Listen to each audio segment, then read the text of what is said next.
Greetings. Glory to God in the highest, and on earth, peace to people of goodwill.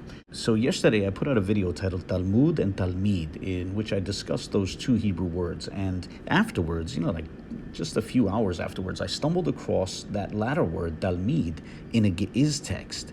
You see, I found it in an article in this journal, Revue de Chrétien, Review of the Christian East, and forgive my pronunciations, I'm pretty much ignorant of French. But whatever the case, I found it in specifically this article by Sylvain Grébaut titled Littérature Éthiopienne Pseudo-Clementine, and I'll share a link to this work in the video description. But the article goes through a Ge'ez translation of certain Pseudo-Clementine text, and on page 75, one finds this interesting statement. Nagar za nagaro Petros reis hawariat lakalamentos talmidu. A statement Peter, chief of the apostles, stated to Clement, his Talmid.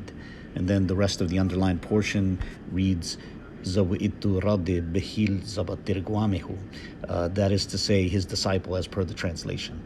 Now, this Ge'ez text uses the word Talmid, and the author felt the need to interpret that or translate that for the reader, apparently assuming that many readers might not be familiar with that term.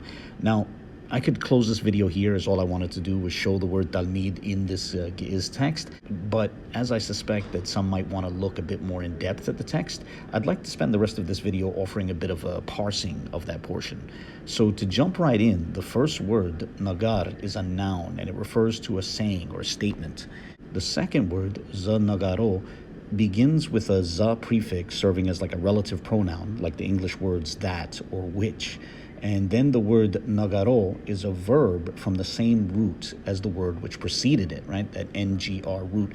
And here the verb is rendered in the third person masculine singular perfect tense, which would by itself be nagara, he said or he stated. But the vocalization on the last character, as making it ro, implies an object suffix, the object of the verb, and it too is third person masculine singular. So the first two words together, nagar za nagaro, means a saying he said to him or a statement he stated to him.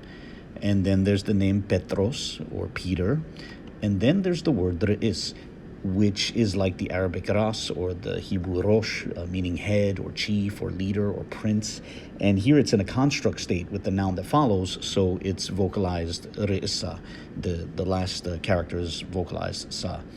Now, after that is the word hawariat, which means apostles. So re'isa hawariat, chief of the apostles or leader of the apostles. This is a title for Peter.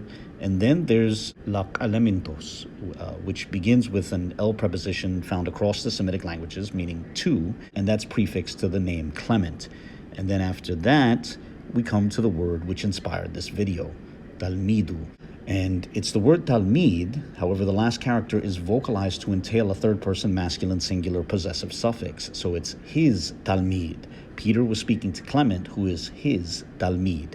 And after that is zawi'itu, which begins with that previously mentioned relative pronoun serving as a prefix on this, and that's prefixed to the third-person masculine singular pronoun, wi'itu, which can also serve as like a copula. So zawi'itu is like saying that is, or that which is. Then we get to the word radit, which means disciple or assistant or student, right? And this is the word that's being offered by the author as like a synonym or a translation to explain the word talmid.